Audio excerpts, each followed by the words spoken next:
Welcome, and thank you for joining this webinar. I'm Karen Sponder, Project Director of the Global Day of Jewish Learning. This is going to be a two-part webinar. The first will be an informational overview of things like who joins the Global Day, what is the Global Day, from where, how do I do it?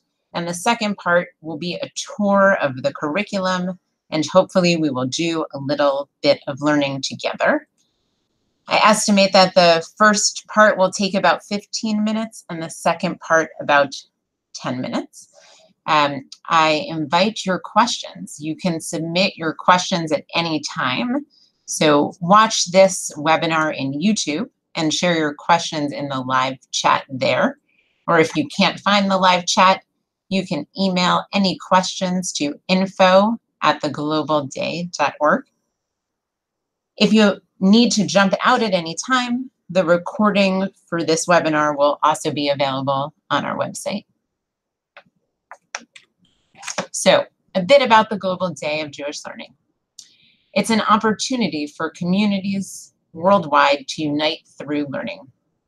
The Global Day of Jewish Learning is a project of the Aleph Society and Rabbi Adin Eben Israel Steinsaltz to unite Jewish communities across the world through study of our shared texts.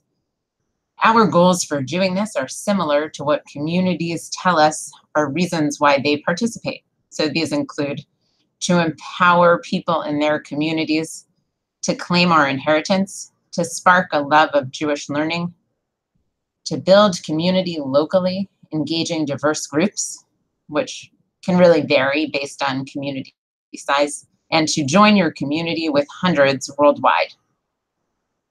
The related impact is to reach every corner of the Jewish world, to bring together Jews of all beliefs and backgrounds.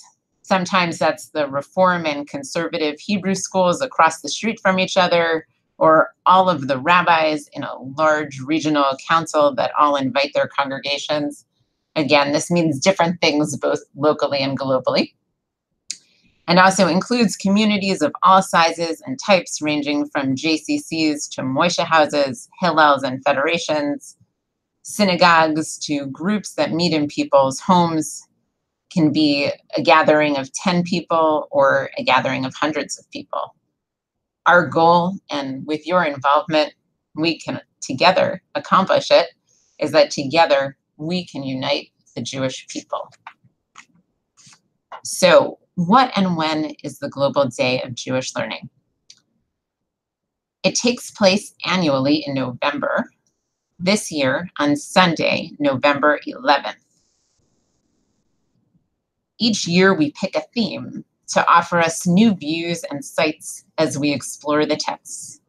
In 2016, it was nature. In 2017, beauty and ugliness. This year, our theme is extraordinary passages, texts, and travels. We'll be looking at what are the journeys that matter most to us. From ancient adventures to the modern diaspora, spiritual to physical, we will experience the journeys of individuals and the Jewish people. Examples of curriculum topics this year include Jonah, a story of many journeys, the making of a wandering people, and the journey of my name. Where does the Global Day take place? From Amsterdam to Cape Town, Manhattan to Mumbai to Moscow, communities across the continents unite by studying our shared texts. How do communities participate? You can host an event that invites community members to learn together, knowing that they are doing so on the same day as thousands of other people in hundreds of places around the world. Examples of possible learning session formats include a keynote speaker, a peer-led small group discussion, experiential activities, Beit Midrash learning, and more. You can tailor the learning so that it's most valuable and most inspiring for your community. We appreciate and love that this means different things in every community. Looking at these pictures and going clockwise, we see different examples of what community participation looks like from Chisinau, Moldova, Paris, Krakow, Amsterdam, Mumbai, and Clearwater, Florida. So how do communities create events? Well, let me mention that they register on our website. So they register their event. It takes only a few minutes to do and is a way to let us know that your community plans to participate. Registering puts your community on the map, like the map we just looked at of the some 500 communities in 40 countries around the world. And registering enables you to access all the resources that we'll talk about. So communities then can use these free resources to create events. So the resources include a detailed curriculum with facilitator's guide, and as I mentioned, we'll see a little tour and taste of that later. Materials in several languages. The Global Day on Air videos, which are our live webcast of luminaries of Jewish learning around the world, and a guidebook and marketing materials. We don't require that you use the resources. You can use them all as they are, adapt them by adding a poem or a piece of art or some other point of connection you find meaningful, or you can use them for inspiration to plan whatever form of learning that you wish, or anything in between. The Global Day empowers people to make Jewish learning happen in their own style, for their own community and culture, and in an easy, fun way. Let me mention again that it's free of charge. In organizing an event, you may have a budget for the event itself, which can be a large budget or a very small one, depending on the scope of your event, but there is no charge to us. So who participates in the Global Day of Jewish Learning? So there are volunteers who organize the events locally in communities around the world.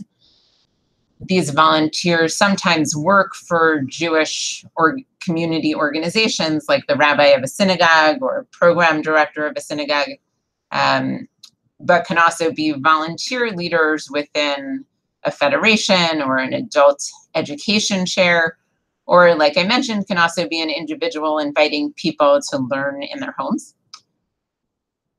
Our partner organizations are a key component to how the Global Day of Jewish Learning happens. Most significantly, the JDC. Our live webcast videos of featured speakers, so they participate by joining us and sharing their teaching with us on air. And then individuals who obviously are the heart of the Global Day by attending events around the world, watching videos, and learning using the resources. So let me mention that many places also use the Global Day as a launch of a learning series. The resources that we provide don't expire on the day. And I also want to share this inspiring quote by Rabbi Steinsaltz. Torah is the shared inheritance of all the Jewish people, which really gets at his mission to make Jewish learning accessible to all Jews everywhere. And the Global Day furthers this mission. Here you can see some flyers from events around the world. Machon Hadar in New York has over 20 partner organizations that each share a teacher, and Machon Hadar opens wide the doors of their Beit Midrash. And Chisinau, Moldova, they have a full day of music, art, and study, and even have a Global Day t-shirt, which you can see in their flyer. In Shalom Park in Charlotte, North Carolina, their morning of learning includes PJ Library. And the Nashville event unites their community across denominations, bringing together rabbis from all of the synagogues. And also they have a nice custom of bringing a guest lecturer from Pardes in Jerusalem. I hope that these flyers offer some inspiration and sense of how some different communities structure their days of learning, and maybe even some visual ideas for your own flyers. The Global Day on Air is our live webcast series featuring luminaries of Jewish learning from around the world. It's a monthly series of live videos leading up to November. These hour-long sessions with exciting teachers are available anytime as recordings after they're broadcast live. On November 11th, more live video sessions can be screened in real time and you can join the conversation. And archived videos can continue to be used as session guides or to inspire local leaders to create their own material, or can be shared with your communities at any time. For example, you could share a video before the group comes together and then jump right into conversation when you are actually together in a room. Let me note that this year, some of the talks can be paired with curriculum units for a multimedia learning experience. Overall, the Global Day on Air can be an easy way to bring an amazing speaker from around the world to your community, no airplane ticket required. And let me thank these speakers whose photos are here. Rabbi Pinchas Alush taught Journey to Freedom. Donna Pulver taught her unit in Russian on Journeys with Jonah through art. And among upcoming speakers are Arthur Kurzweil, who will teach on mishpachology, more commonly known as genealogy, and Sandra Lilienthal, who will teach her curriculum unit on the making of a wandering people. So that wraps up the first part of our webinar. So at this time, I'll answer any questions. So again, if you've been waiting to type in your questions, you can do so in the live chat box or by emailing info@theglobalday.org. Let me also mention that if after you give some more thought to the content of this webinar, you have any questions about joining the Global Day, feel free to email me directly at karen@theglobalday.org.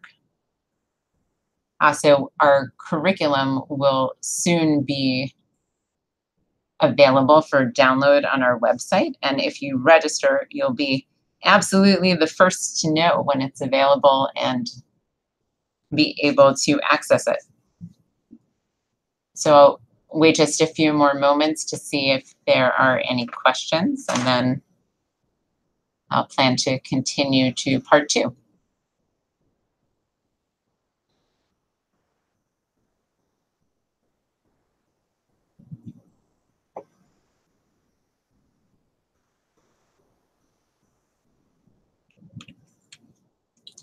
So, a bit more detail about the curriculum with a tour and a taste of the contents. So our curriculum this year explores extraordinary passages, texts, and travels. There are learning materials for all ages, with 6 sessions for adults, 1 for each elementary and middle school students. And for our youngest travelers, and with many thanks to PJ Library, there will be family programming exploring journeys. The curriculum contains easy-to-use facilitators guides, which we'll look at soon, source sheets, which are provided for easy sharing with participants, and our curriculum will be available in English, Hebrew, Russian, and Spanish. So for a mini guided tour of the content of the curriculum, zooming in on the detailed session of the facilitator's guide by bringing a sample from the unit, The Journey of Our Names. Let's take a look. So we provide detail with the goal of making it easy for anyone to lead a meaningful discussion. So we offer basically a narrated version of leading the conversation while appreciating that people can and will adapt it. So if we look at the second arrow, we can see that units are broken into sections. So here we have part 1, names and experiences. The sections of the unit lead participants through a series of concepts that deepen personal understandings of the texts presented. As you'll see with the third arrow, the curriculum brings texts with both the Hebrew and the English that address each unit's central questions. Participants engage directly with close readings of the texts.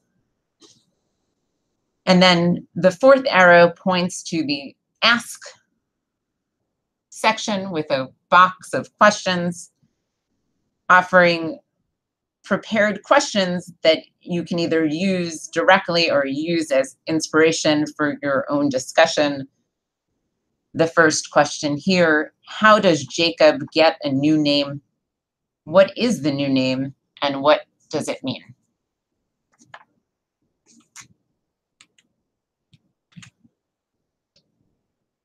So we will dig into some text learning examples from the Stops Along the Way, a curriculum unit this year. I will read one of the texts and then pose a discussion question and engage briefly with my chavruta here. So Numbers 33, 1-2, with translation and commentary in the Steinsaltz Chumash. These are the journeys of the children of Israel who came out from the land of Egypt according to their hosts at the hand of Moses and Aaron. Moses wrote their points of origin, their starting points for each of their journeys from their points of origin. Each journey ended at a place of encampment from which the next journey commenced. So, what do you notice about what parts of the journey Moses records? Why might that be significant? Hi, Karen. Hi. Hi, That's Lily. a great question. I'm thinking that it's repeating over and over that it's about the points of origin. And that says to me that each of those points of origin says it's a new journey beginning, that it's not all one long journey with one start point and one end point, so a starting point of Egypt and an end point of the Promised Land, but that each of these small moments was a journey in and of itself, and that's pretty neat. Thanks, Lily. Sometimes do you think it's important to appreciate that journeys consist of many small sub-journeys along the way? Steps in a longer path, shall we say. What might be the significance of Moses writing down their points of origin for each of the journeys? I guess that's really a follow-up to the first question. Well, it's also pretty significant that it's actually Moses and actually Aaron writing these things down. It's not saying that Moses and Aaron later told stories about it, or that we somehow have these, that this is an actual record that they wrote down. It says that they were written. And from a clerical perspective, that's a first-hand account. So the book of Numbers is actually a first-hand account of what exactly was the geographic location of each place that the children of Israel went to on their way out of Egypt. And that's first-hand information in that sense. It's really significant. Yes, I should mention that there's about 20 more verses that detail each and every one of those stops that they make along the way. But it reminds me of somehow the power of, writing down a diary or journal entry when you travel somewhere, that there's meaning in the details and in keeping those memories for ourselves. Yeah, and meaning in the act of recording, or meaning in the act of keeping a record that goes beyond just I was here. It's pretty neat. Well, also, of course, having that I was here component. Let me also read as our second text Rabbi Steinsaltz's commentary on the Torah portion that includes this text from Numbers. He writes, part of the difficulty of the wilderness, which is also a perennial trial for the Jewish community and for the individual, is that if one could understand where one's steps are leading, one would know his exact distance from the final destination, and one would know what the solution is. Everything would be simpler. The great difficulty is that just when it seems that we are moving northward, we suddenly begin to move southward. Just when we think we are ascending the mountain, we suddenly begin our descent. So we ask, do you agree with Rabbi Steinsaltz that everything would be simpler if we could know the exact distance to our quote unquote final destination? Why or why not? And that's a tough question, but I guess everything would be simpler if we knew exactly where we were going. But that doesn't necessarily mean it would be better or more fulfilling. But it certainly would be easier if we all just knew exactly what path we were supposed to walk down to get from point A to point B. Yes, I think one of the things that's really interesting in this unit is the metaphor of physical journeys to journeys that we take in our life. And indeed, I think we've all sometimes taken the shorter, simpler route, thinking that we know the destination, only to find that really the joy is in the unexpected or the detour. Yeah, I'm really looking forward to learning with this unit on the stops along the way. Thanks, Karen. And thanks, Lily. Let me take this moment to again offer the chance to ask questions about the curriculum or the first part of this webinar. Again, thank you for joining us. You can post your questions within the chat function in YouTube, or email any of your questions to info@ the Global Day of Jewish Learning. I will take a moment or two to give you a chance to type those questions. I will again take this opportunity to mention that if anything about what we've discussed here today inspires or triggers some questions in your mind a few days from now, feel free to reach out to me directly at Karen@theglobalday.org. I would really be happy to have the chance to learn more about your community and what it could look like for you to bring the Global Day of Jewish Learning to your community.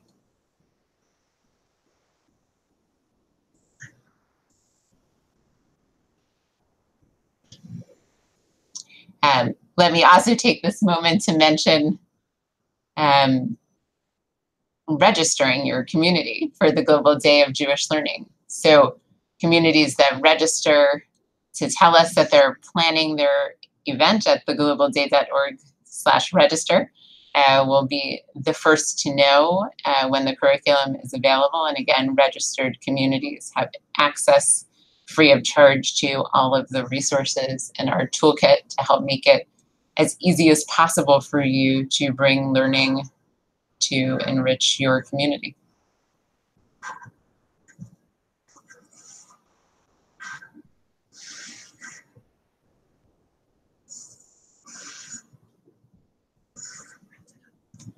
So at this time, I see that there are no questions. So let me thank you so much for joining this webinar and for taking the time to learn more about the Global Day of Jewish Learning.